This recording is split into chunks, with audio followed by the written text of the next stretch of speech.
Uh, yeah. I've been reading about accounting lately. It's so important for business, but I'm still not clear on how it works in companies. That's a great topic.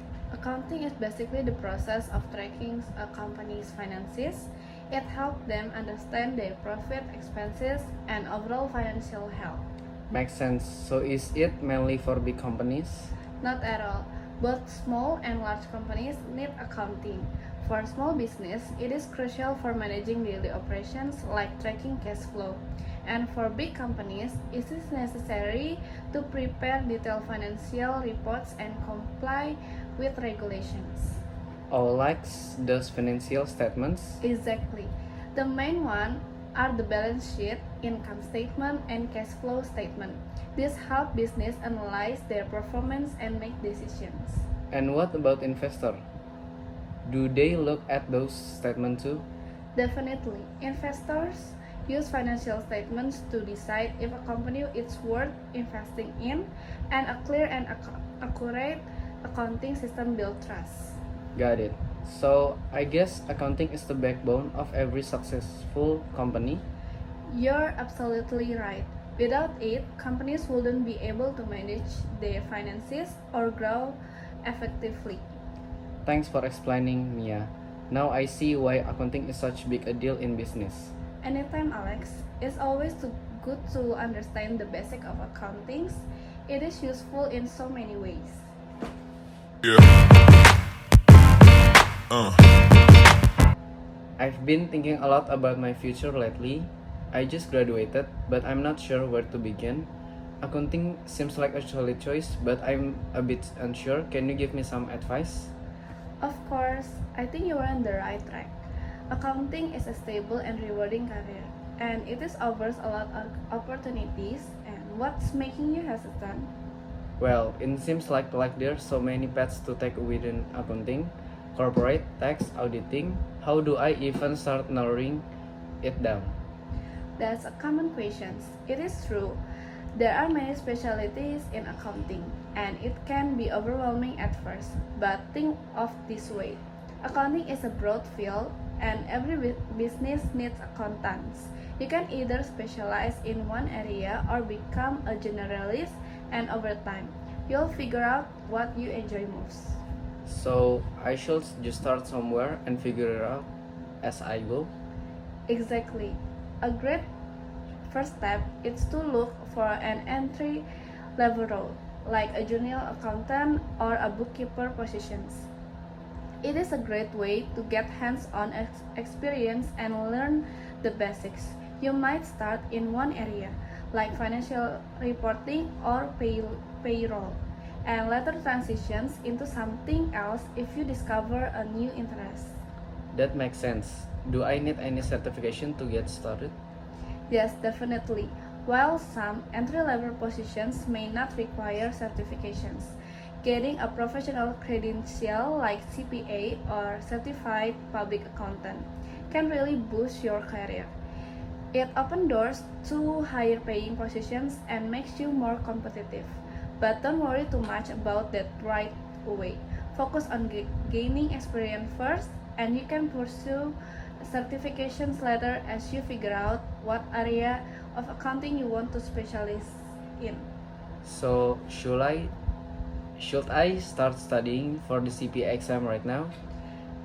If you're sure accounting is the path you want, then it wouldn't hurt to start preparing. But you don't need to rush. Some people start studying for CPA exam while working, while others wait until they feel more confident. The key is to pace yourself and not get overwhelmed. I recommend starting with a few foundational courses or looking into CPA review programs once you have a job lined up. Got it. What about the work environment? I heard accounting can be pretty demanding, especially during tax season. That's true. Tax season in particular can be intense, but that's part of the job. The good news is accounting also offers a lot of flexibility. You can work in the large corporations, small firms, or even a freelancer. Each has its own culture. If you prefer structure and clear career advancement, a corporate job might be suit you. If you want be more variety and autonomy, working for a smaller firm or being a consultant could be good fit. I think I like the variety of the worker for a smaller firm or as a consultant, but how do I balance that with the long hours during tax season? It is all about managing expectations. And in busy times, it is important to stay organized and efficient. If you're working in a small firm or as a consultant, you will likely have more flexibility with your hours. But that also means you need to be proactive about managing your workload. You'll learn to manage your time well, and over the years, you'll get used to the rhythm of the job. It is all about finding a balance. I guess it's just about building that experience and learning to handle it all. Exactly, and don't forget to network. Building relationships with other professionals in the field can open up job opportunities and give you insight into how different firms operate. Also, stay curious. The accounting field evolves constantly with new technology and regulations, so continuing education is key. Thanks, this really clears these things up. I feel more confident now about taking that first step. I'm glad to hear that you've got the right mindset. Just stay patient, keep learning, and the career will be unfold. You're going to do great. Thanks again. I keep you post how it goes. I'll be waiting to hear all about your success. Good luck. Yeah. I've been thinking a lot about bookkeeping lately. I just graduated and I'm not sure if it's the right fit for me. Do you think it's good a career choice? Absolutely. Bookkeeping can be a very rewarding career, especially if you enjoy working with numbers and have an eye for detail. It is a crucial role in any business. Without bookkeepers, business wouldn't have accurate financial records, which means they wouldn't know if they're profitable or not. That's true, but I'm not sure where to begin. How do I actually get started bookkeeping? Well, the good news is you don't need a degree in accounting to get started in bookkeeping. You can begin with the basic bookkeeping certifications. There are a lot of online courses that can teach you the fundamentals. Once you've completed a course, and you can start applying for entry-level bookkeeping jobs. So it's all about gaining experience and certificate first. What does a typical job look like? Exactly. As a bookkeeper, you'll be responsible for tasks like recording financial transactions, managing ledgers, reconciling bank statements, and tracking accountants payable and receivable. In the beginning, you will likely work under the supervision of an accountant or a senior bookkeeper until you get the hang of it. Sounds pretty straightforward. But how of job security? Is bookkeeping a stable career? It is. Bookkeeping is always in demand. Every business needs someone to manage their financial records, whether it's a small local shop or a large corporation. In fact, as a more small business grows, the demand for bookkeepers is only increasing. You can also freelance if you prefer more flexibility. A lot of small business hire independent bookkeepers instead of full-time employers. Freelancing sounds interesting, but how does the pay compare to full-time position? Good question. Freelancing can be lucrative, especially if you build a strong client base. On the other hand, full-time positions offer stability, benefits, and more opportunities for career advancements. Entry-level bookkeeping jobs usually pay reasonable well, and as you gain experience of specialize in things like tax or payroll, your salary can increase significantly. That's encouraging, but I heard that bookkeeping can be repetitive at times. How do you stay motivated in this type of job? It can be repetitive, but it is also very rewarding. The key is staying organized and understanding the bigger pictures. When you see on how your work directly impacts a business success, it makes it feel less like a chore. Plus, bookkeeping is a skill that's always evolving with new software and tools, so there's always something new to learn. That makes sense. And what about job advancement? Can you move up in the bookkeeping field? Absolutely. Many bookkeepers eventually move into supervisory or managerial roles, like accounting manager or even controller, when you oversee a team of bookkeepers. Some people also decide to become accountants or financial analysts after gaining enough experience. Continuing education is important for advancement. So you can also go to additional certifications or even an accounting degree if you want to expand your career options. That's good to know. I'm definitely starting to feel more confident about pursuing bookkeeping now. I'm glad to hear that. It is a solid career with plenty of opportunities. You just need to stay focused, keep learning, and build your experience. You'll do great. Thanks for all the advice. I definitely start looking into some course and see where it takes me. You're welcome. Best of luck. And don't hesitate to reach out if you need help along the way.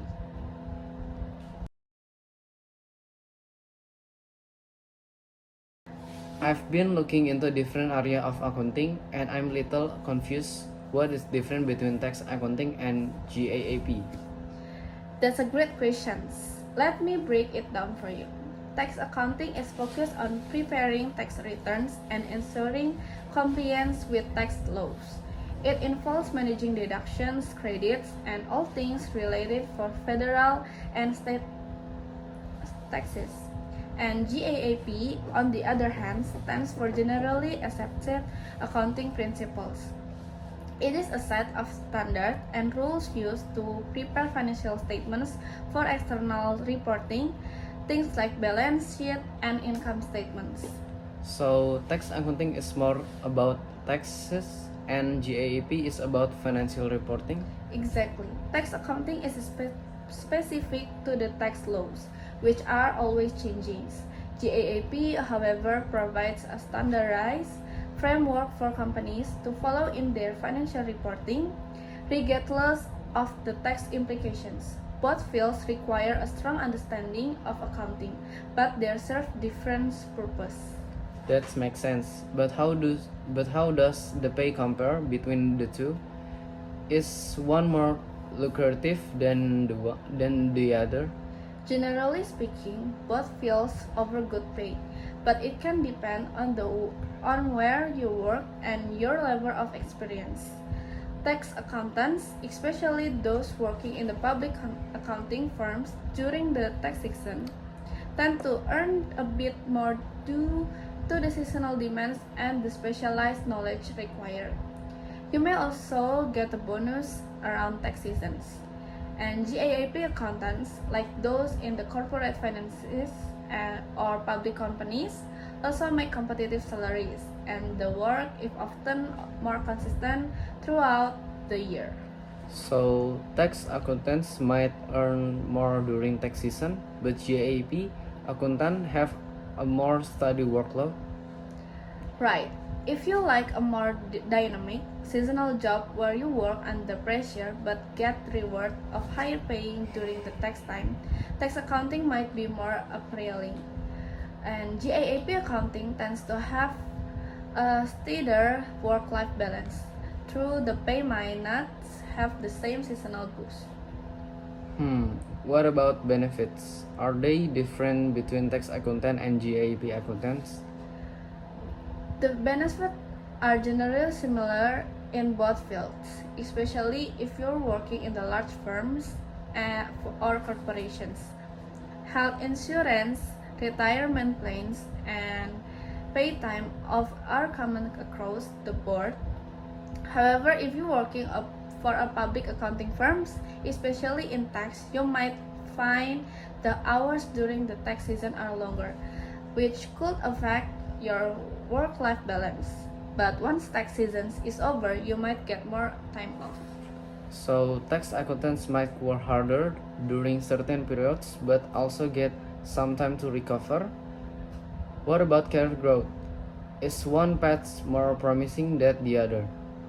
Both tax accounting and GAAP have strong career growth potentials, but it depends on what you enjoy.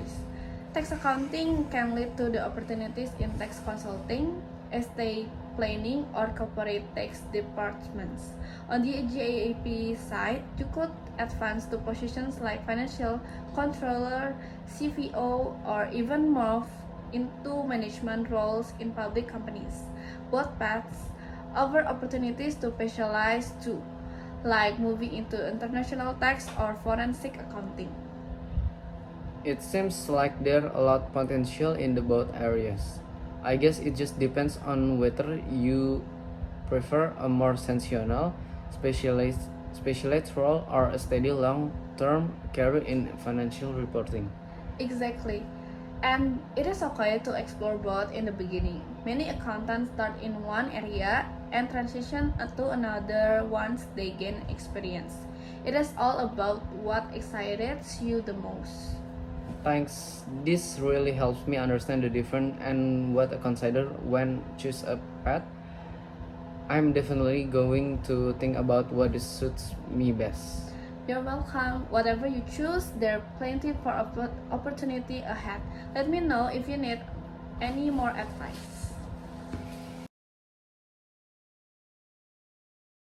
I've been reading about accounting and management. Accounting is really caught my attention, but I'm not sure what it's all about. Can you explain it? Sure. Management accounting is all about providing financial information to managers within an organizations to help them make better business decisions. It is different from financial accounting, which focus on external reporting, like for investor or tax purposes. Management accountants focus on internal decision making, budgeting, forecasting, and performance analysis. So it's more about helping a company run efficiently rather than reporting to outsider. Exactly. Management accountants work closely with managers to track the company's financial performance. They provide reports on things like costs, profits, and operational efficiency. They also help with planning for the futures by creating budgets, forecasting trends, and recommending cost-saving measures. That sounds interesting. What kind of tax will I be doing as a management accountant? You'll be involved in tasks like preparing budgets, analyzing financial data, and conducting cost analysis. For example, you might analyze the cost of producing a product and suggest ways to reduce expenses or improve profit margins. You could also work on performance reports that show how well different departments or projects are doing. That sounds like involves a lot of analysis. What kind of skill are important in this role? Strong analytical skills are the key because you'll be interpreting financial data and making recommendations. You also need to be detail oriented as you'll be handling budgets and forecasts where accuracy is crucial. Good communication skills are also important because you'll need to explain financial information to managers who might not have an accounting background. I see. And how does the pay compare in management accounting? Is this a well-paying career? Yes, management accounting can be quite lucrative. The pay tends to be competitive, especially as you gain experience. Entry-level positions may offer a decent salary, but as you move up, stay into roles like financial analyst, cost managers, or even CVO, the pay can be increased significantly. Companies often offer bonus based on the performance as well. That's good to know. What about job security? Is management accounting a stable career? Definitely, every business, regardless of its size, need management accountants. They help companies control costs, plan for the futures, and make strategic decisions. As long as business exists, the need for management accountants will always be there. Plus, as you gain experience, you can specialize in areas like accounting, budgeting, or financial analysis, which makes you even more valuable. That sounds reassuring. Is this a career that allows for growth? Can you move up in the field? Absolutely. There are a lot of room for growth in management accounting. As you gain experience, you can take on more complex projects and bigger responsibilities. You could move into managerial roles like accounting managers or controller, or even transition into executive roles like CVO. You could also specialize in a certain industry such as manufacturing, healthcare, or tax, or increase your expertise. So there are plenty for opportunities for advancement. How about life balance? Is it demanding? It can be busy, especially around budgeting seasons or when preparing reports for management meetings. However, management accountants typically have more predictable hours compared to roles like auditor or tax accountants. It is also a field where you can sometimes work remotely or have flexible hours depending on the company. This all sounds really appealing. I think I enjoy analytical side of the things and helping business improve. Thanks for all the information. You're welcome. I think you do the great in management accounting. You just keep learning and building your skills, and you will be fine. Plenty to opportunities. Let me know if you have any more questions. I definitely will. Thanks again for your help. I've been learning about financial statement, but I'm wondering how technology fits into the pictures. How has technology changed the way we create and analyze the financial statement? Great questions. Technology has had a huge impact on financial statements and the entire accounting process. In the past, accountants would manually record and process financial data, which was time consuming and prone to errors. But now, thanks to technology, we have accounting software that automates much of this work. So these tools help speed up the process and reduce the mistakes. Exactly. Software like QuickBooks, Xero, or SAP allows accountants to input data quickly, and the system automatically generates financial statements like the income statements, balance sheet, and cash flow statements. It saves time and ensures more accuracy because the software can cross-check data and highlight inconsistencies. That sounds efficient, but does technology change the way we interpret financial statement too? Yes, absolutely. Technology has made it much easier to analyze financial data.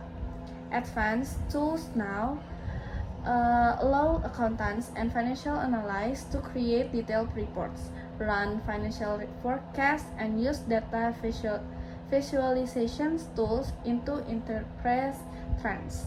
Instead of just looking at raw numbers, you can use graphs or charts to patterns, which makes decisions making much more informed. So technology doesn't just automate tasks, it also help us make a better business decision. Exactly. For example, with real-time data tracking, companies can quickly spot issues like cash flow problems or declining profit margins. Instead of waiting for quarterly reports, they can adjust their strategies immediately. Financial dashboard has also become popular because they display key metrics in a simple, easy to understand format. That sounds like a game changer. What about the cloud technology? How does that fit into the picture? Cloud technology has made financial reporting even more accessible. With cloud-based accounting software, accountants and business owners can access financial data from anywhere at any time. This means you can collaborate with teams across different locations and make timely decisions without being tied to a single office. It also reduces the risk of data loss as everything is backed up securely in the cloud. I can see how that would be useful, especially in today's remote work environment. But are there any anjing kebalik gue goblok. I can see. I can see how that will be useful, especially in today's remote work environment. But are there any risks to relying on technology for financial reporting? There are some risks, yes. For one, relying too much on software can lead to overconfidence in the numbers. It's important for accountants to understand the underlying principles and double-check results. Cybersecurity is another concern. Financial data is sensitive, so protecting it from breaches is critical. Companies must invest in secure systems and train employees on the best practice for handling data. That makes sense. I guess technology is only as good as the people using it. Does technology also help with a regulatory compliance and reporting? Yes, that's another major benefit. Financial reporting has a lot of rules and regulations like GAAP or IFRS that business need to follow. Many accounting software tools are updated automatically to reflect change in tax laws or accounting standards, ensuring compliance without requiring manual adjustments. This reduces the risk of errors and penalties during audits. That's reassuring. It sounds like technology really makes accounting more efficient, accurate, and secure. Absolutely. While it's important to have skilled accountants to interpret and analyze data, technology is a powerful tool that enhances the entire process. It helps streamline tasks, improve decisions making, and ensure compliance, making it an essential part of modern accounting. Thanks. This is really helps me understand how technology is transforming financial statement. I can see how it's huge apa sih kok? Advantage. Thanks. This is really helps me understand how technology is transforming financial statement. I can see how it use advantage in today's business world. You're welcome. Keep learning about these tools because they are definitely shaping in the future of accounting. It is an exciting time to be in the field.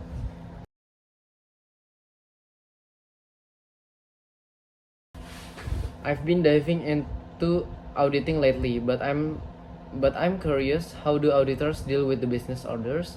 I know the orders are important for revenue, but how do we ensure they are accurate in audit? Good questions. Other a big part of the audit process, especially when we're looking at a company's revenue and inventory. As auditors, our job is to verify that the business orders, deliveries, and sales are recorded correctly in their financial statements. We want to make sure everything matches up for the initial order to the final payments. So we are not just looking at the numbers, but also verifying that orders were actually fulfilled. Exactly. We're verifying that the company has proper documentation for each order, like order forms, invoice, shipping records, and payment received. The goal is to make to make sure the company's reported revenue reflects the actual transactions that took place.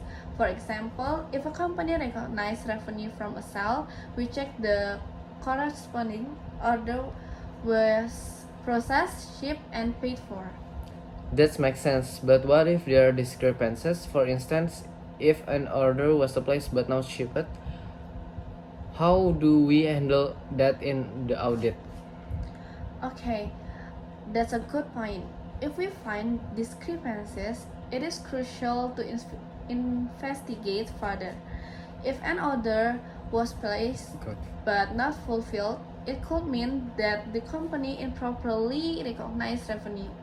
We dig into the details, check the shipping logs, talk to the sales teams, and see if there are valid reasons for the delays. We also look at internal controls to see if the company has proper systems in the place to prevent that issues. So our role is to ensure everything is accurate then and that there are no phantom sales in the records. Exactly. We also check for the things like sales returns and or order cancellations. If a customer returns a product, we need to ensure that the returns were properly recorded in the systems and reflected in the financial statements. Sometimes orders are marked as a ship but are returned before they're even delivered. These details need to be verified to avoid overstating revenue. Got it. But how do auditors handle orders when the company has a large number of transactions? It seems like it would be hard to check each one. Good questions. When there are a lot of transactions, we don't check every single order. Instead, we use sampling techniques. We select a random sample of orders and verify those. The idea is that if we find issues with the sample, it is likely that there are problems in other parts of the system too. Something helps us balance efficiency and thoroughness. I see. So it's not about checking everything, but make sure the process are sound and representative. Anjing, kenapa sih? I see. So it's not about checking everything, but make sure the process are sound and representative. Exactly. We want to test the controls in place and see if they're working as expected. If the company has strong internal controls, we can rely on them more and reduce the number of samples we need to check. But if we find weakness in those controls, we will have to test more transactions and dig deeper. That's making auditing sounds like a bit of detective work. We are not just verifying the number, but understanding the whole process. That's exactly right. Auditing is like solving a puzzle. You gather all the pieces, orders, invoices, shipping records, and make sure they'll all fit together. The goal is to give stakeholder confidence that the company financial statements are accurate and reliable. I'm starting to get a bigger pictures. It's not about numbers, it's about understanding the whole flow of the business transaction and making sure everything aligns. Exactly. And as you get more experiences, you'll start to see how all of the pieces of the puzzle come together. It is a challenging but rewarding job. Thanks, this is really clears things up for me. I feel much more confident about understanding the auditing process now. You're welcome. I'm sure you will do great. Let me know if you have any more questions. Hi Sarah, I need your help. I'm planning my first trip, but I'm not sure how to budget properly. Sure, let's treat this like an accounting project. First, do you know how much you're willing to spend overall? I've saved about $1,500, but I want to stretch it as much as possible. Great. Let's start by breaking that down. In accounting, we allocate Resources 2 categories. Your travel budgets should include transportations, accommodations, food, activities, and an emergency fund. That makes sense. How much should I allocate to each category? A good rule of thumb: transportations get around 30%, accommodation is 25%, food 20%, and activities 15%, and 10% for emergencies. So, uh, 40, 4,500 for transport and $375 for accommodations and $300 for food and $225 for activities and $150 for emergencies. Wow, that's precise. What if I go over in one category? That's where flexibility come in. Just like in accounting, if you overspend in one category, you need to offset it by cutting back elsewhere. Track your expenses daily to stay on top of things. Got it. For transportation, should I splurge on flight or look for deals? Look for deals. Use fare trackers and consider connecting flights or budgeting airlines. Always compare prices before booking. And accommodation? Is there a way to save without compromising comfort? Absolutely. Opt of hotels or budget hotels with good reviews. If you're staying longer, consider Airbnb or homestays. It's like finding a cost-effective supplier in business. Makes sense. How do I control food expenses? Treat it, treat it like controlling operational costs.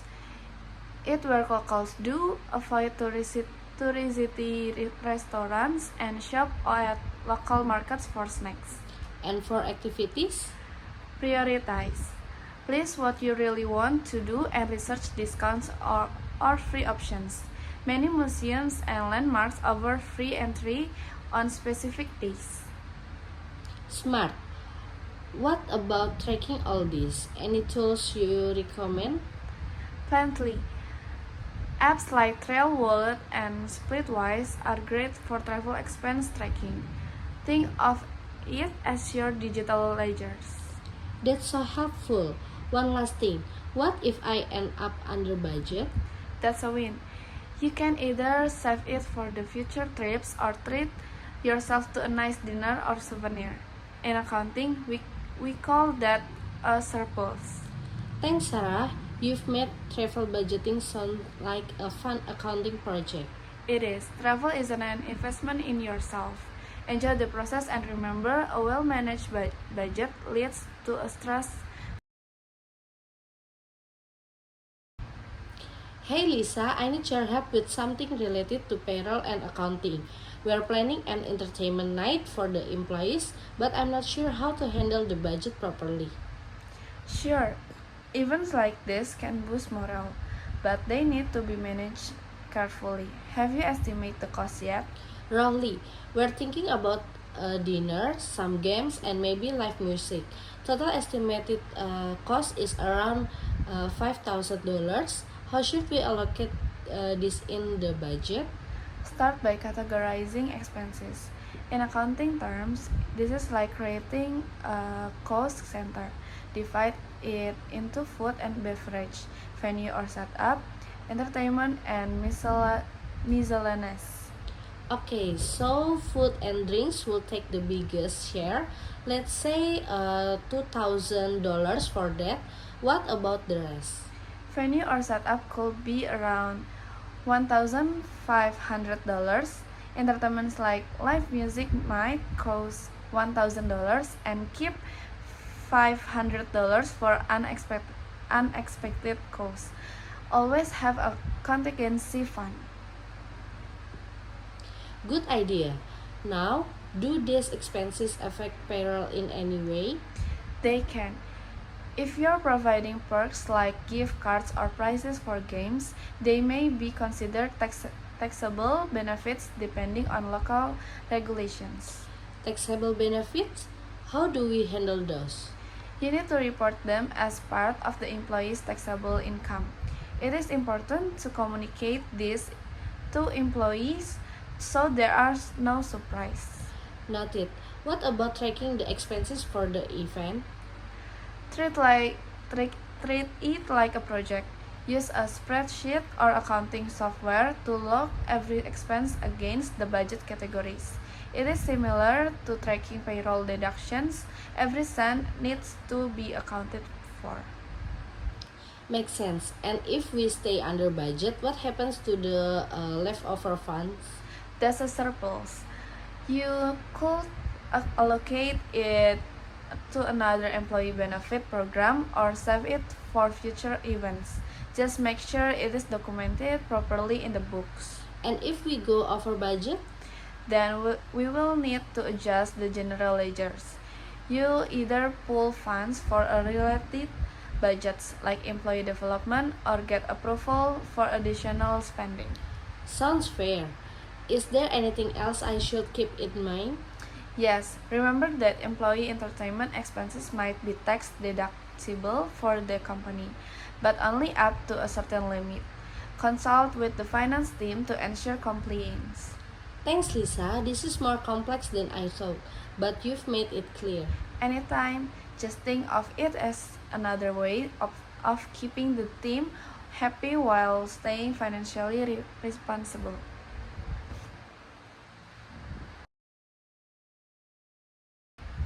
Hey Clara, I need your help with accounting for our expansion into the European market. The sales team has identified some promising leads, but I want to ensure we handle the financial side correctly. Of course, expanding internationally is exciting, but it comes with unique accounting challenges. Have you looked have you looked into the tax regulation for the countries you're targeting?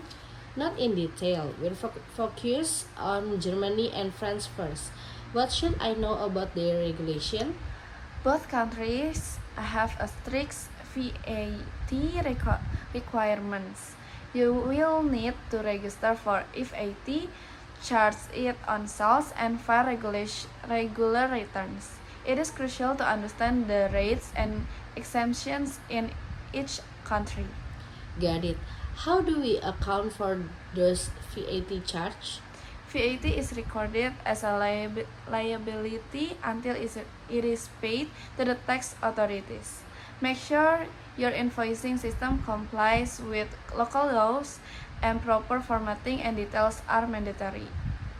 Okay, what about pricing? Should we adjust price to include VAT or list them separately?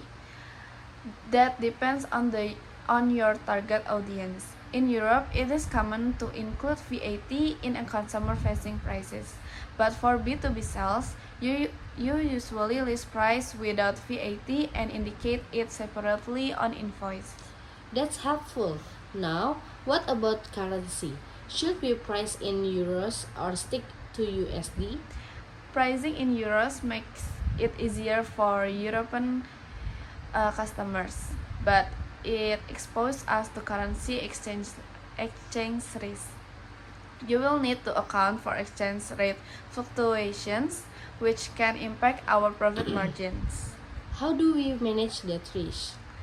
You can use hedging strategies like forward contracts or options to lock in exchange rates. This way, we minimize unpredictable losses. That makes sense. Is there anything else we should prepare for? Yes, intercompany transactions. If you're selling through a local subsidiary, we need to establish transfer pricing policies. They must comply with international standards to avoid issues with tax authorities. Transfer pricing? Can you explain that? It is the pricing of goods or services sold between related entities, like our HQ and the European branch. It needs to reflect market rates to avoid being seen as tax avoidance.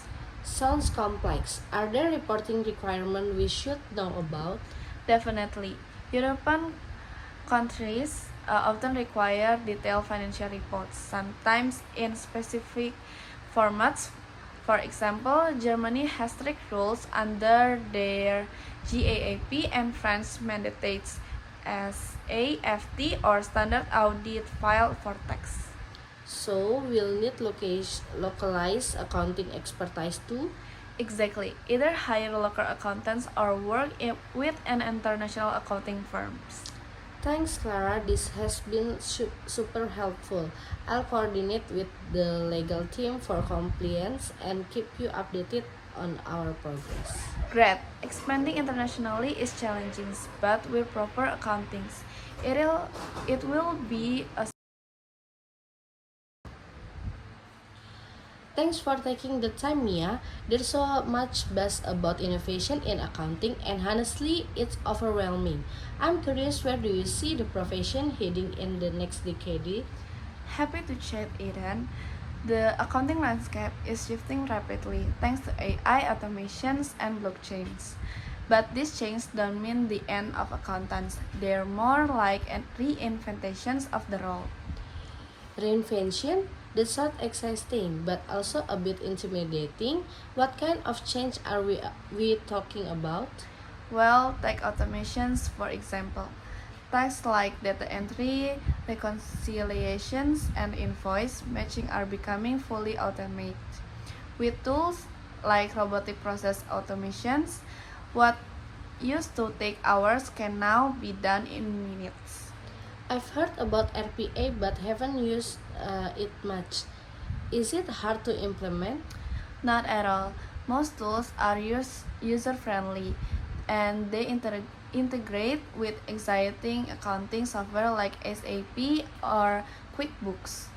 The challenge is more about rethinking workflows, letting the bot handle routine tasks while you focus on analysis and strategies. That sounds great. But if technology is doing so much, won't it replace accountants eventually? Not likely. While technology excels at processing data, it can replace critical thinking, ethical judgment, or client relationship. The accountants of the future will be more of a financial strategist and business advisor. A strategist? That's a big leap from what we're doing now. How do we make that transition? Upskilling is the key. Start by learning about tools like predictive analytics and which can help forecast financial trends. You should also dive into blockchain technology. It is becoming a cornerstone for secure, transparent transactions. Blockchain seems like a buzzword. How exactly does it fit into accounting? Good questions. Blockchain created immutable records of transactions. For accountants, this means real time auditing and fewer disputes. Imagine auditing a company's entire ledger without leaving your desk. That will save a ton of time. What about taxes? Can blockchain help there too? Absolutely. Blockchain can streamline tax reporting by automating calculations and ensuring compliance with local regulations. Governments are already exploring blockchains for tax collection systems. Interesting. Speaking of taxes, international regulation are always tricky. How does innovation help with cross-border accounting? Cloud accounting is a game changer here. Platforms like Xero and NetSuite allow seamless access to financial data across regions. AI tools can even flag compliance issues based on the local laws. Cloud systems sound promising, but aren't there risks like cybersecurity threats? That's a valid concern. Cybersecurity should be a top priority. Accountants need to understand encryptions and data privacy laws and how to mitigate risks like phishing or ransomware. It is part of the evolving skill set. Seems like we need to be tech savvy as well as financially knowledgeable. Exactly. The future accountants is a hybrid professionals, part finance expert, part tax enthusiast, but don't forget soft skills. Communication and adaptability will be even more important as you work closely with clients and tech teams. So it's about balancing technology with a human touch. Precisely. For example, while AI can analyze data, it is up to you to expand those insights to clients in a way that help them make decisions. Your ability to connect and advise will always be valuable. What about small firms? Can they afford to adopt these technologies? Absolutely. Many cloud based tools are subscriptions based, so even small firms can access powerful solutions. Plus, automation save time, which can reduce labor costs and increase efficiency. That's reassuring. If I wanted to start embracing this change, where should I begin? Start small. Take online courses on emerging technologies, explore accounting software with AI features, and read case studies about companies successfully adopting innovations. Also, stay updated on trends like ESG reporting. ESG reporting? That's environmental, social, and governance, right? Yes, it is becoming a critical area for business, and accountants play a huge role in tracking and reporting ESG metrics. It is another way the profession is evolving. This all sounds so futuristic but also a bit overwhelming. How do we stay ahead without falling behind? Collaborations helps. Join professional groups, attend webinars, and network with tech-savvy contents. Change be daunting, but it is also an opportunity to grow. Thanks, Mia. You're giving me a lot to think about. I'll start exploring some of these tools and trends. Glad I could help Eden embrace the change, and it is an exciting time to be in counting. The future is fully of possibilities. Hi Rachel, got a minute? I'm working on some client reports and I'm struggling to differentiate between amortization and depreciation. Could you explain the difference? Sure, both amortizations and depreciation involve spreading costs over time, but they apply to different types of assets. Depreciation is used for tangible assets like equipment or vehicles, while amortization is for intangible assets like patents or trademarks.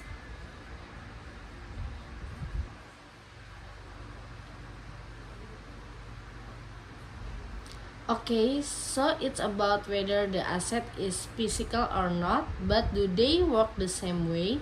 In principle, yes, both allocate the cost of an asset over its useful life. For depreciation, we typically use methods like straight line or declining balance. Amortizations usually use the straight line method since intangible assets don't wear out physically. They just expire over time. Got it. Can you give me an example of each? Sure. For depreciation, imagine a company buys a delivery truck for fifty thousand $50,000 with a useful life for 5 years. Using the straight line method, you allocate $10,000 per year as a depreciation expense. And for amortization? Let's say a company acquires a patent for $100,000 with a useful life of 10 years. Using a straight line amortizations, you allocate $10,000 annually as amortizations expense. Makes sense. How do we account for this on the financial statements? Depreciation show up as an expense on the income statements and reduce the book value of an asset on the balance sheet. The same goes for amortizations. It is an expense on the income statements and reduce the value of intangible assets on the balance sheet. What about the tax implications? Good questions. Both depreciation and amortizations can reduce taxable income, which lowers a company tax liability, but tax rules for calculating them can differ from accounting rules, so you need to check local tax regulations. I see. Is goodwill amortized? No, goodwill is treated differently. It is not amortized but tested annually for impairments. If it is value decrease, the company records any impairment loss. That's interesting. What happens if an asset's use full life or value change over time? If there's significant change in the asset's useful life or residual value, you need to adjust the depreciations or amortization schedule prospectively. That means recalculating future expenses, not past ones. And what about fully depreciated or amortized asset? Do we just remove them from the books? Not necessarily. Fully depreciated or amortized assets can stay on the book if they're still in use, but they will show a zero book value unless they're evaluated. Got it. Are there any major differences in how companies handle this globally?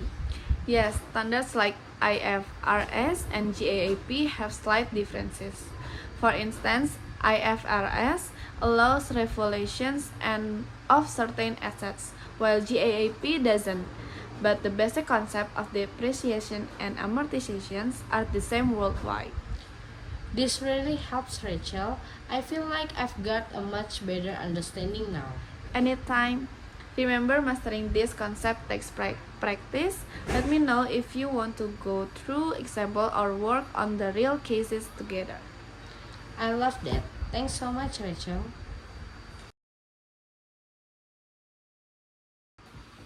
Hey Sarah, do you have a moment? I'm working on the financial statement for our overseas operations, and I've hit a bit of a roadblock with the currency conversion process.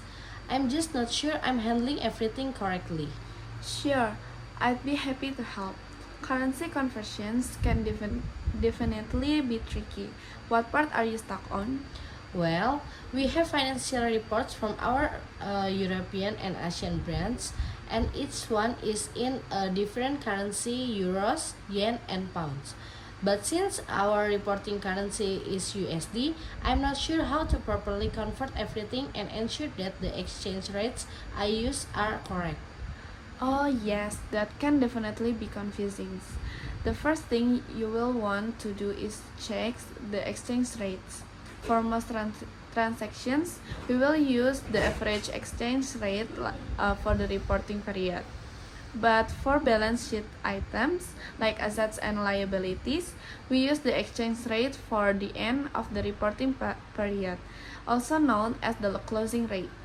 Okay, so the balance sheet needs to reflect the rate on the last day of the period. But what about things like revenue and expenses? Should I just use the average rate for those? That's correct. Revenue and expenses are typically translated using the average exchange rate for the period. The reason behind that is that revenue and expenses tend to be more evenly spread over time, whereas assets and liabilities are more sensitive to change at the specific moments. I see. So if I were converting a year's worth of revenue for a European brands, I use the average rate for that year, right? Exactly. But if there are any large one-off transactions, like major purchase or sales, you will need to use exchange rate at the date of the transactions instead of the average. This ensures that conversion reflects at the actually exchange rate at the time the transactions took place. Got it. So let's say I'm converting an asset like a piece of machinery. How do I handle any potential fluctuation in exchange rates? For assets like machinery, you would use the closing exchange rate at the end of the reporting period.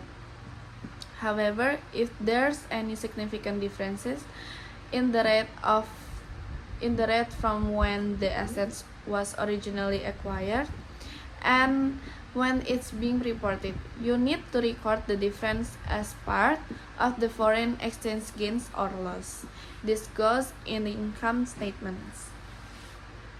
So those gains or losses are a result of change in the exchange rate, and they'll show up on the income statement. What if we're working with foreign currencies within our intercompany transactions? Intercompany transactions are a bit more complex. When you're dealing with foreign currency transactions between different parts of the same company, you need to make sure that the transactions is recorded using the exchange rate at the time of the transactions. However, that when it comes time to settle or reconcile the transactions, any fluctuations between the transaction date and settlement date will need to be recorded as foreign exchange gains or losses, just like any other currency fluctuations. Okay, so if the exchange rate changed between the time the transaction was recorded and when the payment is made, that would affect the financial results, and we need to account for that difference. Exactly. It is important to monitor these fluctuations and make sure that they're properly documented in the financial statements, especially when it comes to consolidations at the end of the period. Speaking of that, when you consolidate the financial results from multiple subsidiaries or branches, you will translate their entire income statements and balance sheet into USD based on the appropriate exchange rates we just discussed. I see. And how do I reflect any adjustment in the consolidated financial statement?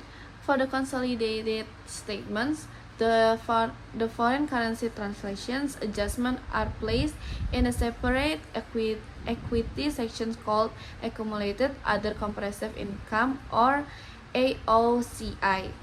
These adjustments reflect the overall change in exchange rates between the reporting periods start and the end dates, and they don't impact the income statements. So basically, this adjustment accumulate in equity rather than affecting net income.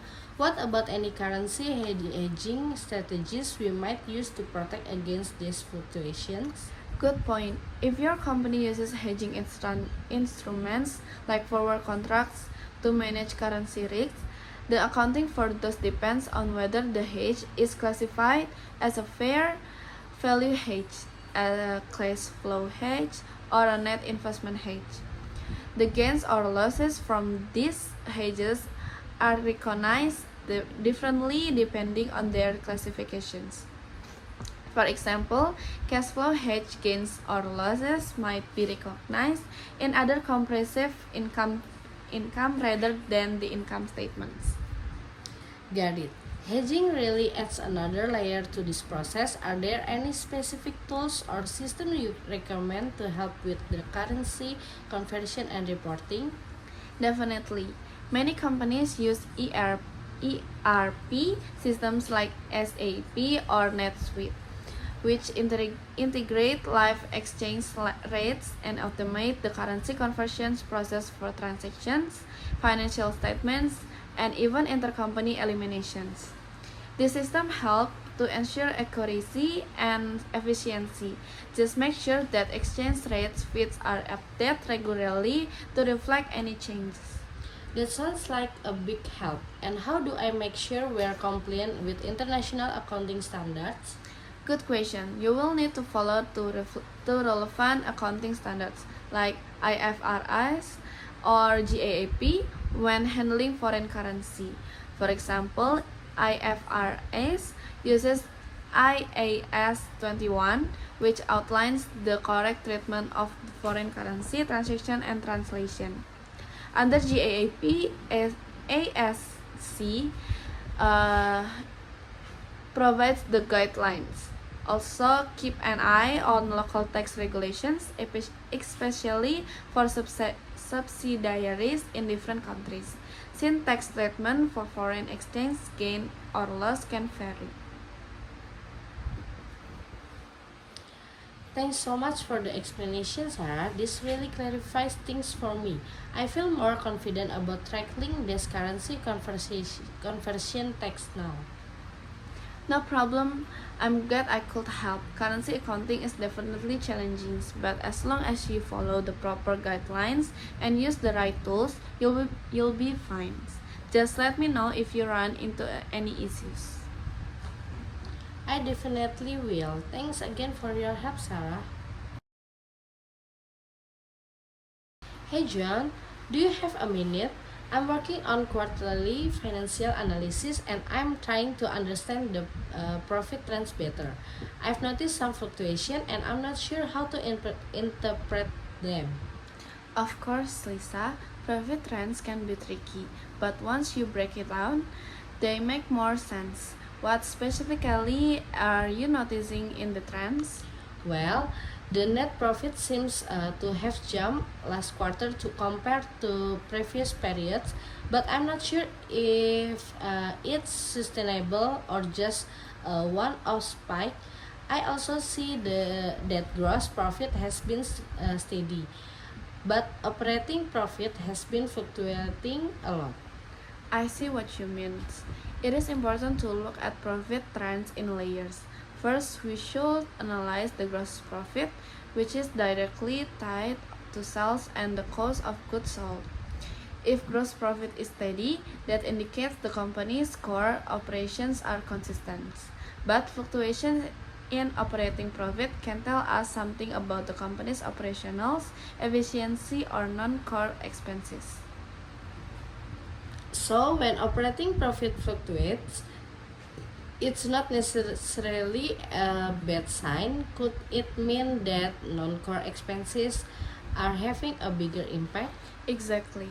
Non-core expenses like marketing costs, administrative expenses, or one-time charge could be the cause. You will want to check that breakdown of the operating expenses and look for anything unusual, like higher than usual costs or one-time investment that might have been necessary for the future growth.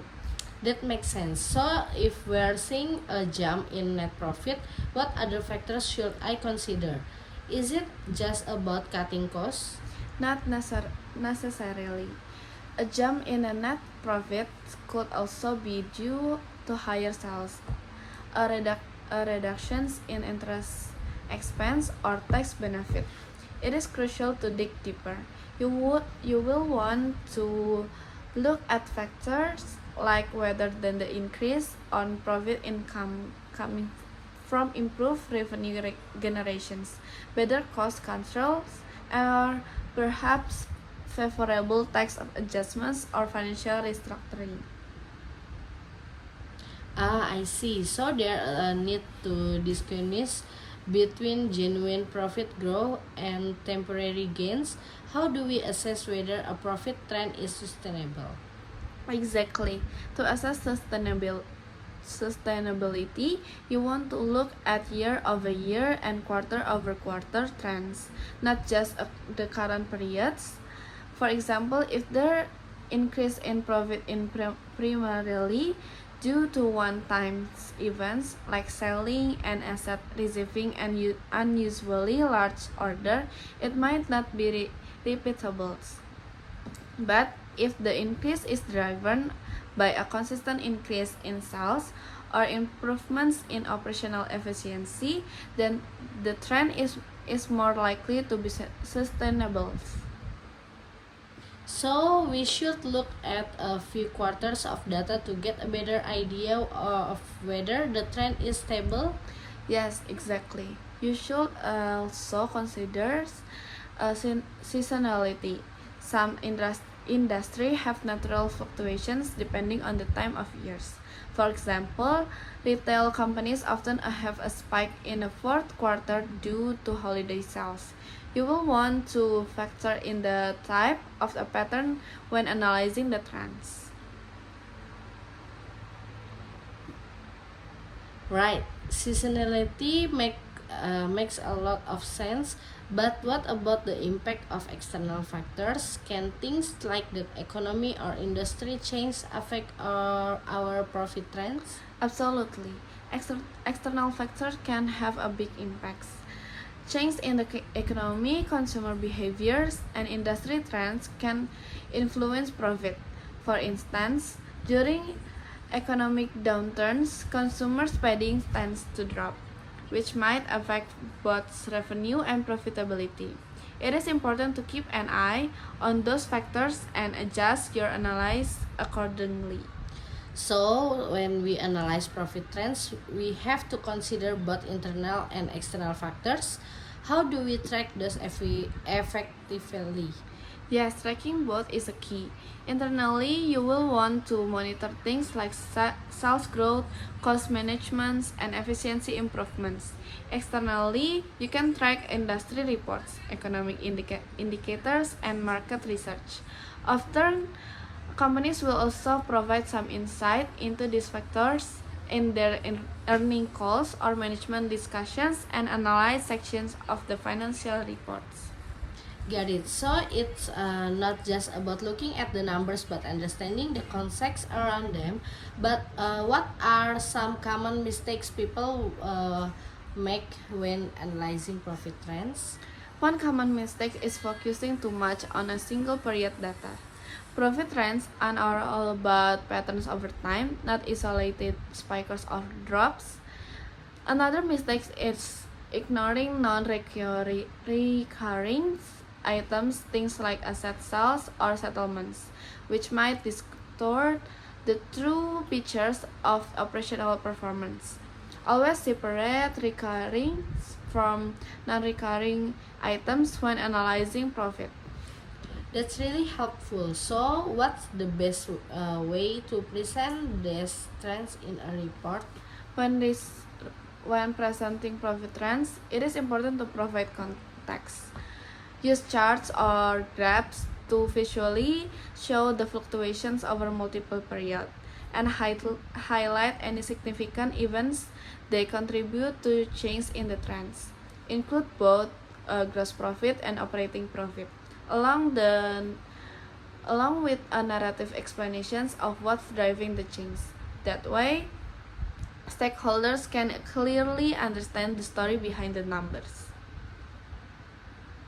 That's a great idea. So, it's about presenting a clear, understandable picture of the data, not just the numbers themselves. Exactly. Profit trends are the reflections of the company's health and strategies. The more context and clarity you provide, the better your analysis will help the decisions making process.